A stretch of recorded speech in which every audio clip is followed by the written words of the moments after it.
Welcome to RM biology. আরো একটি নতুন এবং অত্যন্ত গুরুত্বপূর্ণ ভিডিওতে তোমাদের স্বাগত।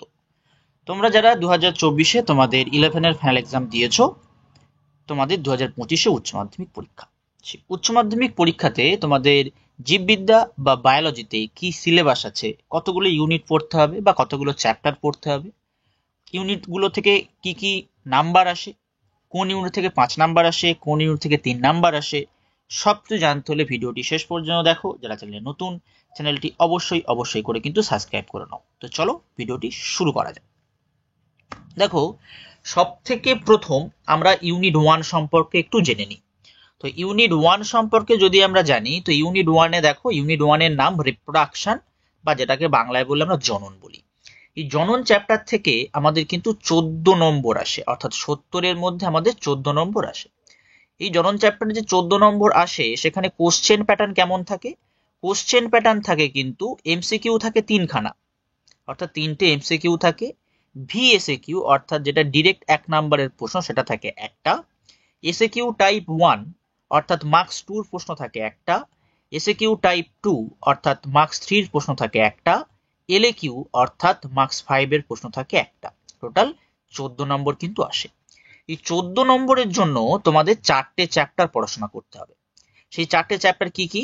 জীবের জনন, এই পার্টিকুলার জায়গাটায় তোমাদের কি পড়াশোনা করতে হয়? জনন কয় প্রকার, জনন কি কি, জননের সুবিধা, জননের অসুবিধা, জননের গুরুত্ব, অযৌন জনন, যৌন জননের পার্থক্য, অযৌন জনন, যৌন জননের প্রকারভেদ, এবং আরো কিছু স্পেশাল টাইপ অফ রিপ্রোডাকশন আছে, যেমন অপুংজনী আছে, পার্থেনোকার্পি আছে, পার্থেনোজেনেসিস আছে। এই পার্টটা এখানে পড়তে হয়। সপুষ্পক উদ্ভিদের যৌন জনন যে সেকেন্ড চ্যাপ্টারটা রয়েছে, এই সেকেন্ড চ্যাপ্টারে তোমাদের কি পড়তে হয়? এখানে পড়তে হয় যে সপুষ্পক যে উদ্ভিদ আছে তার পুংলিঙ্গধর অর্থাৎ পরাগ রেণু কি করে সৃষ্টি হচ্ছে, স্ত্রীলিঙ্গধর অর্থাৎ ডিম্বাণু কি করে সৃষ্টি হচ্ছে, তাদের নিষেক কিভাবে হচ্ছে অর্থাৎ পরাগ যোগ কিভাবে হচ্ছে, পরাগ যোগের কি কি প্রকারভেদ আছে, পরাগ যোগের যে ইতর পরাগ যোগ হয় তার কি কি বাহক আছে, সেই বাহকগুলো হলে নাম কি কি হতে পারে, সেগুলো এখানে পড়াশোনা করতে হয়। এবং তারপর যে তৃতীয় চ্যাপ্টার আছে মানব জনন, এখানে মানব জনন সম্পর্কিত তোমাদের কিন্তু পড়াশোনা করতে হবে, অর্থাৎ male reproductive system, female reproductive system, fertilisation অর্থাৎ নিষেক, এগুলো পড়াশোনা করতে হবে।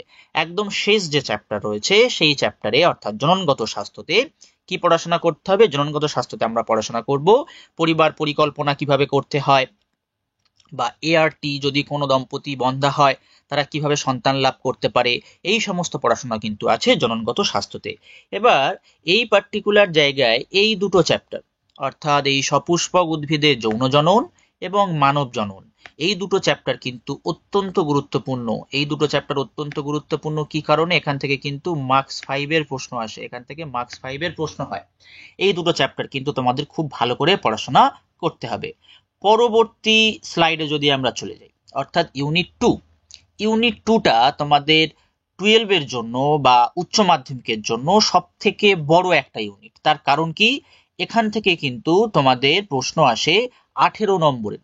70-এর মধ্যে এই জায়গা থেকে 18 নম্বরের প্রশ্ন আসে। এই এই যে ইউনিট, এই ইউনিটের নাম কি? জেনেটিক্স এন্ড এভলিউশন, অথবা বাংলায় বললে বংশগতিবিদ্যা এবং অভিব্যক্তি। এখানে এমসিকিউর সংখ্যা হয়ে যায় 4টে, ভিএসএকিউ থাকে একটা, এসএকিউ টাইপ 1 অর্থাৎ মার্কস 2 এর প্রশ্ন একটা, এসএকিউ টাইপ 2 অর্থাৎ মার্কস 3 এর প্রশ্ন দুটো, এবং এখান থেকেও কিন্তু 5 নাম্বারের প্রশ্ন আসে একটা। এখানে 4টে চ্যাপ্টার রয়েছে। প্রথম চ্যাপ্টারের নাম বংশগতি ও প্রকরণ বা ভেদ। এই চ্যাপ্টারটা তোমরা কিন্তু ক্লাস 10-এ পড়াশোনা করেছো, যেখানে মেন্ডেলের সূত্র আছে, মেন্ডেলের ব্যতিক্রম আছে, মেন্ডেলের সূত্র সম্পর্কে অনেক কিছু বলা রয়েছে, টেস্ট ক্রস আছে, ব্যাক ক্রস আছে, প্রতিটা ক্রস অর্থাৎ এক সংকর দ্বিসংকর ক্রস আছে, কিছু জেনেটিক রোগ আছে, সেই সম্পর্কিত পড়াশোনা কিন্তু আমাদের করতে হবে এই ইউনিট 2-র ফার্স্ট চ্যাপ্টারে। পরবর্তী চ্যাপ্টার বংশগতির আণবিক ভিত্তি। এর কিছুটা ছোঁয়া ছিল তোমাদের ক্লাস 9-এ, ডিএনএ ছিল, আরএনএ ছিল, এইগুলো। বাট এর অ্যাডভান্স লেভেল আছে, ডিএনএ এর প্রতিলিপিকরণ, তারপর আরএনএ তৈরি অর্থাৎ ট্রান্সক্রিপশন, সেখান থেকে প্রোটিন তৈরি, ট্রান্সলেশন, জেনেটিক বস্তু কিভাবে আবিষ্কার হলো, এই যাবতীয় জিনিসগুলো কিন্তু এই জায়গাতে আছে। পরবর্তীতে বিবর্তন। বিবর্তন তোমরা প্রত্যেকেই ক্লাস 10-এ পড়েছো। তো বিবর্তন কি, কিভাবে পৃথিবীর সৃষ্টি হলো, কিভাবে পৃথিবীতে জীব এলো, তাদের অঙ্গ সংস্থানিক গঠন কেমন, তাদের আণবিক গঠন কেমন, এই পার্টগুলো কিন্তু বিবর্তনে আছে। পরবর্তী একদম এই ইউনিটের শেষ যে চ্যাপ্টার বিবর্তনের পদ্ধতি, সেখানে মানব বিবর্তনের কিছু কথা বলা রয়েছে এবং কিছু টেকনিক বলা রয়েছে, এবং কোন এপকে কোন মানুষ এসেছিল বা কোন এপকে কোন জীবের আবির্ভাব ঘটেছিল সেই সমস্তগুলো কিন্তু আছে। দেখো এখানে আমি একটা পিকচার দিয়েই রেখেছি যে হিউম্যান এভলিউশন, অর্থাৎ একদম আদি মানব থেকে মডার্ন ম্যান কিভাবে এলো। দেখো Dryopithecus, Ramapithecus, Homo habilis, Australopithecus, Homo erectus, এই পড়াশোনাগুলো কিন্তু এই বিবর্তনের পদ্ধতি পাঠটাতে আমাদের পড়াশোনা করতে হবে। এই পার্টিকুলার যে তোমাদের ইউনিটটা রয়েছে, এই ইউনিটে কিন্তু এই দুটো চ্যাপ্টার, প্রথম দুটো চ্যাপ্টার অত্যন্ত গুরুত্বপূর্ণ। আগের ইউনিটের মতোই এই দুটো চ্যাপ্টার থেকে কিন্তু মার্কস 5 এর প্রশ্ন আসে। তোমরা প্রত্যেকেই ক্লাস 11 পরীক্ষা দিয়েছো, তোমরা দেখেছো যে প্রতিটা মার্কস 5 এর প্রশ্নে কিন্তু অথবা দেয়া থাকে। তাই এই দুটো চ্যাপ্টার থেকে কিন্তু মার্কস 5 এর প্রশ্ন হয়। তো তৃতীয় unit biology in human welfare, অর্থাৎ মানব কল্যাণে জীববিদ্যা কিভাবে ভূমিকা পালন করে, এই পার্টিকুলার জায়গা থেকে কিন্তু আমাদের 14 নম্বর আসে, অর্থাৎ 70 নম্বরের মধ্যে 14 নম্বর কিন্তু এই ইউনিটটা থেকে হয়, অর্থাৎ 14 নম্বর। 14 নম্বরটা কিভাবে ক্যারি হয় দেখো, এমসিকিউ থাকে দুটো, ভিএসএকিউ থাকে একটা, এসএকিউ টাইপ 1 অর্থাৎ মার্কস 2 প্রশ্ন থাকে একটা, এসএকিউ টাইপ 2 অর্থাৎ মার্কস 3 প্রশ্ন থাকে কিন্তু 3খানা। এখান থেকে কোনো এলএকিউ থাকে না, এখান থেকে কোনো এলএকিউ আমরা পাবো না। অর্থাৎ এই পার্টিকুলার যে ইউনিটটা, এটা কিন্তু বেসিক্যালি মার্কস 3 জন্য অত্যন্ত গুরুত্বপূর্ণ। এই 14 নম্বর তোমরা কমপ্লিট করতে পারবে, 3টে ইউনিট পড়াশোনা করতে হবে, 3টে চ্যাপ্টার পড়াশোনা করতে হবে।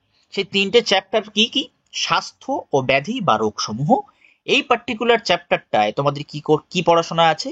এখানে পড়াশোনা আছে যে মানুষের অনাক্রমতন্ত্র কিভাবে কাজ করে, মানুষের অনাক্রমতন্ত্রের প্রকারভেদ কি কি আছে, আচ্ছা মানুষের অনাক্রমতন্ত্রে কোন কোন অঙ্গ ভূমিকা পালন করে তার প্রকারভেদ কি আছে, অ্যান্টিবডি আছে, এই সবগুলো এখানে পড়াশোনা করতে হয়। এবং এর সেকেন্ড টপিকটা আছে ভ্যাকসিন রয়েছে, থার্ড টপিক আছে রোগ সমূহ।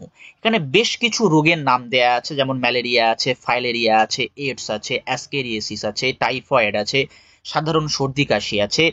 এই রোগগুলো সম্পর্কে পড়াশোনা করতে হবে। এই রোগগুলো সম্পর্কে পড়াশোনা করার পর নিজেকে একটু ডাক্তার বলে মনে হতে পারে, সেই ডাক্তার ইচ্ছা যদি পূরণ করতে চাও তোমরা কিন্তু চ্যানেলটি সাবস্ক্রাইব করে রাখতে পারো। এখানে নিটের সম্পূর্ণ বাংলায় তোমরা ক্লাস পেয়ে যাবে সম্পূর্ণ বিনামূল্যে। দেখো পরবর্তী যে পার্টটা আছে খাদ্য উৎপাদনে উন্নতি সাধন। যে বিজ্ঞানের যে অগ্রগতি হয়েছে, বিজ্ঞানের অগ্রগতির সাথে সাথে কিন্তু মানুষের গড় আয়ু বৃদ্ধি পেয়েছে এবং তার জন্য জনসংখ্যার বিপুল একটা বিস্তার ঘটেছে। সেক্ষেত্রে আমাদের জমি জমা কমে গেছে। তাই বিজ্ঞান যেহেতু উন্নতি হয়েছে, তাই খাদ্য উৎপাদনেও কিছু উন্নতি করতে হবে। তার কারণ কম খাদ্য তৈরি করে আমরা সেখান থেকে বেশি পরিমাণে প্রোটিন, বেশি পরিমাণে ভিটামিন, বেশি পরিমাণে আমাদের যেগুলো প্রয়োজন শরীরের জন্য সেগুলো কালেক্ট করতে পারবো। সেই সম্পর্কিত পড়াশোনা কিন্তু আমাদের এই পার্টিকুলার চ্যাপ্টারটাতে আছে। যেমন এখানে আমাদের কি টপিক রয়েছে, উদ্ভিদ প্রজনন বিদ্যা আছে, টিস্যু কালচার আছে, এসসিপি আছে, এখানে বিভিন্ন পশু পালন রয়েছে, যেমন পোলট্রি আছে, গো খামার পরিচালনা আছে, প্রাণী প্রজনন আছে, মৌ চাষ আছে, ফিশারিজ আছে। এই পার্টটা কিন্তু আমাদের এই জায়গাটাতে আছে, খাদ্য উৎপাদনে উন্নতি সাধন যে পার্টটা। তো পরবর্তীতে মানব উন্নয়নে অণুজীব। তো অণুজীব মাত্রে বুঝতেই পারছো যে মাইক্রোবস বা একদম ছোট যে ব্যাকটেরিয়া গুলো হয়, এই সমস্ত পার্টিকেলকেই আমরা কি বলে থাকি? অণুজীব বলে থাকি। এই অণুজীবগুলো আমাদের দৈনন্দিন জীবনে কি সাহায্য করে সেই সম্পর্কিত পড়াশোনা এই জায়গায় আছে। এখানে বেসিক্যালি কি পড়তে হবে? গৃহস্থালির খাদ্য সামগ্রী প্রক্রিয়াকরণ, অর্থাৎ দই, দুধ, চিজ, পনির এগুলো কি করে তৈরি হয় সেটা পড়াশোনা করতে হবে। শিল্পজাত দ্রব্য উৎপাদন, অর্থাৎ অ্যান্টিবায়োটিক কি করে তৈরি হয়, চর্মশিল্পে কোন অণুজীব ভূমিকা পালন করে, এই পড়াশোনাগুলো কিন্তু এই মানব উন্নয়নে অণুজীব চ্যাপ্টারটাতে আছে। তাছাড়া এখানে কি আছে? শক্তি উৎপাদন আছে, এখানে জৈব নিয়ন্ত্রণ প্রতিনিধি আছে, এখানে জীবজ সার সম্পর্কে পড়াশোনা আছে। এই পার্টটা কিন্তু এখানে পড়াশোনা করতে হয়। তো এই 3টে চ্যাপ্টার মিলিয়ে তোমাদের কিন্তু 14 নম্বর থাকে। দেখো পরবর্তী ইউনিট হচ্ছে একটা খুব ছোট একটা ইউনিট, ইউনিট 4, যেখান থেকে কিন্তু 10 নম্বর থাকে। এই পার্টিকুলার জায়গা থেকে তোমরা 10 নম্বর পাবে, অর্থাৎ তোমাদের এমসিকিউ থাকবে দুটো, ভিএসএকিউ এখান থেকে থাকে না। এসএকিউ টাইপ 1 অর্থাৎ মার্কস 2 প্রশ্ন একটা, এসএকিউ টাইপ 2 অর্থাৎ মার্কস 3 প্রশ্ন দুটো, এখান থেকেও কিন্তু এলএকিউ থাকে না। অর্থাৎ আমাদের 3 নম্বর ও 4 নম্বর ইউনিট থেকে কোনো এলএকিউ থাকছে না, 1 নম্বর 2 নম্বর ইউনিট থেকে এলএকিউ থাকছে এবং লাস্ট ইউনিট থেকে এলএকিউ থাকবে, যেহেতু 5টা 3 নম্বরের 3টে 5 নম্বরের প্রশ্ন রয়েছে। তো এখানে এই যে জৈব প্রযুক্তিবিদ্যা ইউনিটটা আছে, এখানে একটাই মাত্র চ্যাপ্টার রয়েছে, সেই চ্যাপ্টারের নাম হচ্ছে জৈব প্রযুক্তিবিদ্যা এবং তার প্রয়োগ। এই পার্টিকুলার জায়গাতে আমরা কিন্তু বেশ কিছু নতুন জিনিস শিখবো। বেশ কিছু নতুন জিনিস শিখবো বলতে, যে জৈব প্রযুক্তিবিদ্যা হচ্ছে একটা ম্যানিপুলেশন, অর্থাৎ বিজ্ঞানের ম্যানিপুলেশন করা হয়, অর্থাৎ বিজ্ঞানের কিছু জিনিস যেগুলো আবিষ্কৃত হয়েছে সেই জিনিসপত্রগুলো নিয়ে আমরা কিন্তু বেশ কিছু আবিষ্কার, বেশ কিছু তথ্য এখান থেকে জানবো। তার মধ্যে উল্লেখযোগ্য যেগুলো, সেটা হচ্ছে জৈব প্রযুক্তিবিদ্যা কিভাবে করা হয়, জৈব প্রযুক্তিবিদ্যার মাধ্যমে কি করে ভ্যাকসিন তৈরি করা হচ্ছে, জৈব প্রযুক্তিবিদ্যার নীতি কি রয়েছে, জৈব প্রযুক্তিবিদ্যায় কি কি যন্ত্রপাতি ব্যবহার করা হয়, কি কি পদ্ধতি ব্যবহার করা হয়, অর্থাৎ যে জেনেটিক ইঞ্জিনিয়ারিং রয়েছে সেই জেনেটিক ইঞ্জিনিয়ারিং এর কৌশল সমূহ এখান থেকে জানতে পারবো। যেমন জিন সংযুক্তি জানতে পারবো, যেমন জিন অ্যাম্প্লিফিকেশন জানতে পারবো, হাইব্রিডোমা সৃষ্টি কি করে হয় জানতে পারবো, রিকম্বিনেন্ট ডিএনএ সৃষ্টির কথা আমরা জানতে পারবো। তারপরে আমরা কি দেখবো, যে প্রয়োগ কিভাবে আমরা করতে পারি, এর প্রয়োগ আমরা কৃষিক্ষেত্রে কি করে করতে পারি, এর প্রয়োগ আমরা মেডিকেল সেক্টরে কি করে প্রয়োগ করতে পারি। এই পার্টিকুলার পার্টগুলো কিন্তু এই জায়গা থেকে আমাদের পড়তে হবে। অর্থাৎ এটা খুব ছোট ইউনিট, মাত্র একটা চ্যাপ্টার রয়েছে, সেই একটা চ্যাপ্টার থেকে কিন্তু 10 নাম্বার তোমরা ক্যারি করতে পারো। চ্যাপ্টারটা কিন্তু বোঝার মতো চ্যাপ্টার। তো লাস্ট ইউনিট, আমাদের একদম শেষ ইউনিট হচ্ছে ইউনিট 5, ইকোলজি অ্যান্ড এনভায়রনমেন্ট, অর্থাৎ বাস্তুবিদ্যা এবং পরিবেশ। এখান থেকে তোমরা 14 নম্বর পাবে। সেই 14 নম্বরেরটা কিভাবে ক্যারি হয় দেখো, এমসিকিউ থাকে 3টে, এখান থেকে আবার কিন্তু ভিএসএকিউ থাকে একটা, এসএকিউ টাইপ 1 অর্থাৎ মার্কস 2 প্রশ্ন থাকে একটা, এসএকিউ টাইপ 2 অর্থাৎ মার্কস 3 প্রশ্ন থাকে একটা, এবং এলএকিউ থাকে একখানা। এই পার্টিকুলার জায়গায় প্রথম চ্যাপ্টারের নাম হচ্ছে বাস্তুবিদ্যা, পরিবেশ এবং পপুলেশন। এখান থেকে বেসিক্যালি তোমরা কি কি জানতে পারবে, যে বাস্তুবিদ্যা কি, পপুলেশন কি, এই জিনিসগুলো আমরা জানতে পারবো। তারপর আমরা কি জানতে পারবো, যে বাস্তুতন্ত্রের উপরে বা বাস্তু বিদ্যার উপরে বা পরিবেশের উপরে বা পপুলেশনের উপরে যে অজীবজ উপাদানগুলো আছে বা জীবজ উপাদানগুলো আছে তারা কি করে ভূমিকা পালন করে, পপুলেশনের মিথস্ক্রিয়া কি করে হয়, পপুলেশনের বিভিন্ন গুণাবলী যেমন জন্মহার, মৃত্যুহার, বয়সজনিত যে সমস্যা বা বয়সজনিত যে তোমাদের পিরামিড, এই জিনিসগুলো কিন্তু এই পার্টিকুলার এই চ্যাপ্টারটাতে আছে। বাস্তুতন্ত্র যে চ্যাপ্টারটাতে আছে, বাস্তুতন্ত্র থেকে আমরা জানতে পারবো বাস্তুতন্ত্র কি, বাস্তুতন্ত্র কি কি নিয়ে গঠিত হচ্ছে, সেখানে এনার্জি কি করে রিলিজ হচ্ছে, এনার্জি কি করে কনজাম্পশন হচ্ছে বা এনার্জি কি করে তৈরি হচ্ছে, সেখানে যে নিউট্রিয়েন্ট যে সাইকেল গুলো আছে অর্থাৎ পরিপোষক যে চক্রগুলো আছে, ইকোলজিক্যাল যে পিরামিড গুলো আছে, ইকোলজিক্যাল যে সাকসেশন গুলো আছে, এইগুলো কিন্তু আমরা জানতে পারবো। জীব বৈচিত্র্য সাথ সংরক্ষণ, সারা পৃথিবীতে প্রচুর জীব বর্তমান, প্রত্যেকের সাথে প্রত্যেকের কিছু না কিছু ফারাক আছে, সেই ফারাককে আমরা কি বলে থাকি, ফারাককে আমরা জীব বৈচিত্র্য বলে থাকি। তোমরা সেটা ক্লাস 11-এও পড়েছো, যে জীব বৈচিত্র্য 3 ভাগে হয়, জিনগত বৈচিত্র্য হয়, প্রজাতিগত বৈচিত্র্য হয়, বাস্তুতান্ত্রিক বৈচিত্র্য হয়। তো সেই বৈচিত্র্য আমরা পড়বো, কাকে বলে জানবো, তার সম্পর্কে কিছু বেসিক জিনিস জানবো, আরো ডিটেলস জানবো 11-এর তুলনায়, এবং তার সংরক্ষণ পদ্ধতি যেটা আছে XC2 NC2 এগুলো জানবো। পরিবেশ সংক্রান্ত বিষয়, পরিবেশ সংক্রান্ত বিষয় বলতে গেলে পরিবেশ সংক্রান্ত বিষয় বেসিক্যালি হয় দূষণ, অর্থাৎ জল দূষণ আছে, মৃত্তিকা দূষণ আছে, তোমার তেজস্ক্রিয় দূষণ আছে, বায়ু দূষণ আছে। এই যে দূষণগুলো আছে সেই দূষণগুলো আমাদের কি কি ক্ষতি করতে পারে বা কিসের জন্য দূষণগুলো হয়, সেখান থেকে আমরা মুক্তি কি করে পেতে পারি।